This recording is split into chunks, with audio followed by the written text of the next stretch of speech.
Are you considering the M3 MacBook Pro this year? Well, just wait, because in this video, I'll be revealing to you why the M2 MacBook Pro might just be the smarter choice for you. Just stick around while we unveil the reasons why this powerhouse from the past might just be the best option for you in 2024.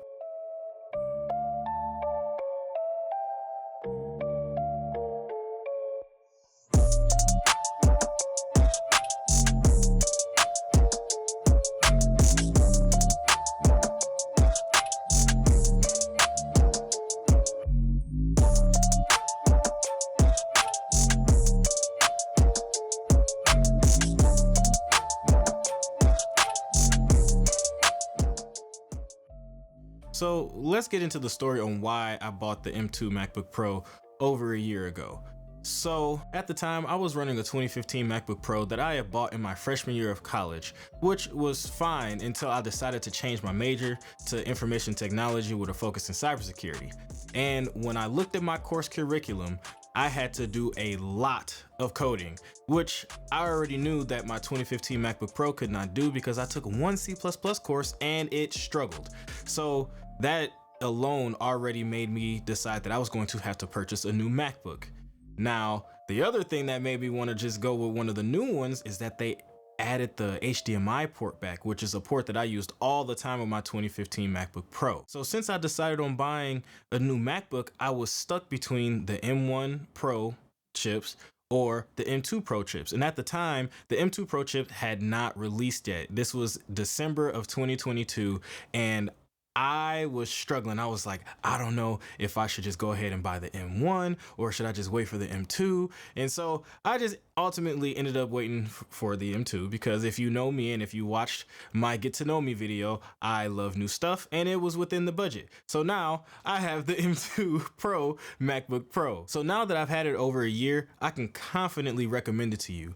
So let's go ahead and get into the reason why you should purchase the M2 MacBook Pro in 2024. So with the M3 chips being released, now the M2 chips have gone down in price, as it usually does. And now I'm running the 14-inch M2 Pro with 16 gigabytes of RAM and 512 gigabytes of SSD storage, which starts at $1599 and $1999 for the 16-inch if you're looking on Apple's refurbished. Now, $1,600 to $2,000 is nothing to scoff at, but when you compare it to the M3 line, the M3 Pro starts at $2,000 and it goes on up, and that's just for the 14-inch model. So when you look at it, that makes this very competitive. Now, since the M2 is last year's models, now you can look on Apple Refurbished and get them for a way cheaper price. They start at $1,600 like I mentioned before, or you can look at Amazon and B&H for refurbished models. And I was able to find one on Amazon for $1,450, which is a steal for this exact same model that I own. And if you want to see that, I will leave the link down in the description. Now, like I stated earlier, the M2 line also has all of the ports that were missing from 2016 all the way up until the M1 line that was released in 2022. And just like I said, the HDMI is so big for me. But not only that, because I am doing this YouTube channel, the SD card is beautiful as well. And I just love the design of this MacBook. It has the rounded edges with the square design, and to me, it's just very aesthetically pleasing. Now, the design for these MacBooks have been the same since the M1 Pro line of MacBook Pros. And it is built with an aluminum chassis that comes in at a weight of 3.1 pounds. Now, a big thing about this is that it has great airflow.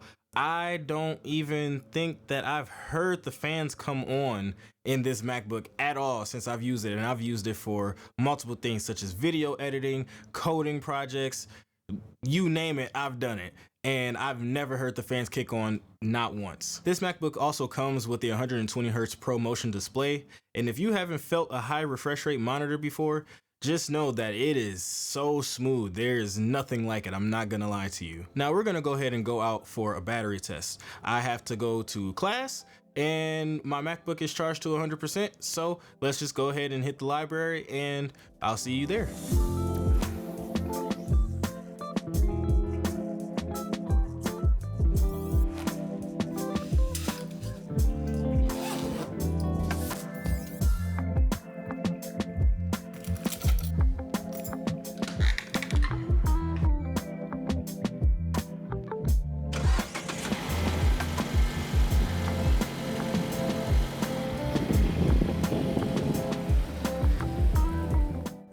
now I'm on campus.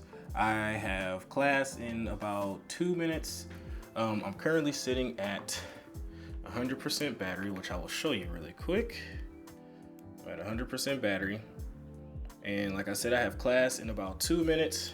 And then I'm meeting with my group for this class actually afterwards in order to do a group project. So I will be in the library for about, I don't know, 4 hours. So let's see how this battery lasts, and I'll see you in about 4 hours. All right.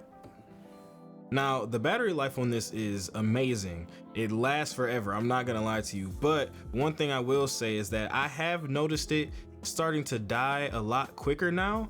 Now, I'm not sure if that's just because I'm doing more pro tasks like editing and coding for school, or if it's just because my battery health is sitting at 87%, which after a year is a little bit concerning to me. Now, I don't know if that's just a false reading or if that's the actual battery health. Now, another great thing is that the battery has a quick charge function where you can get to 50% in just 30 minutes.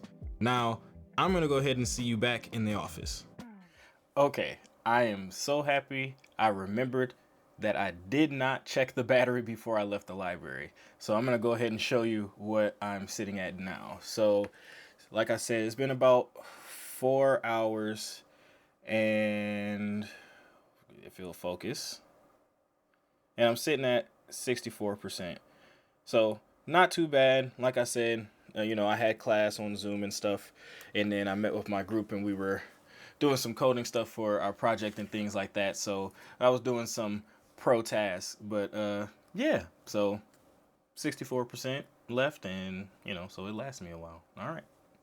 Now the SSDs on this are really fast, and I only have 512 gigabytes, which kind of sucks, but I do recommend getting an external. I built this one personally for myself, and I don't know, it cost maybe about $200, and it comes with the case, and I got the 1 terabyte M.2 drive that goes inside of it. I mean, I edit off this thing. I just put photos on here. I put pretty much everything on here just because it's so blazing fast. And I'm not going to get into the technical specs and details of that just because it doesn't really matter. Just know that it's fast enough for how you would probably end up using it. Now, one thing I am thinking about doing is going ahead and expanding to a NAS, just because it would be way more beneficial to have all of my files just in one place, and it's just ginormous rather than having to keep buying small SSDs and things like that in order to keep up with the low storage on this MacBook Pro. Another advantage of that would be the fact that I can also connect this PC back there that you see with all of the beautiful lights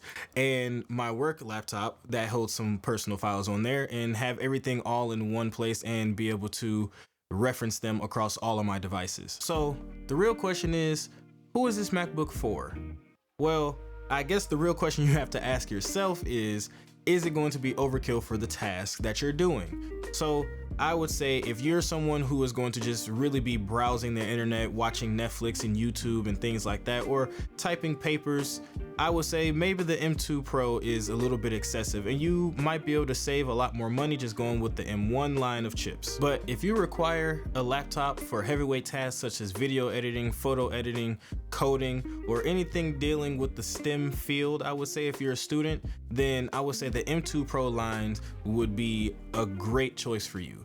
And the good thing about it is, since they're on sale and you can find them for cheaper, you can go ahead and get awesome accessories. And one main accessory that I highly recommend is a good set of headphones. And the headphones I recommend for you is the Bose Quiet Comfort 45s. And if you want to see a review on that, go ahead and click the video that is right here.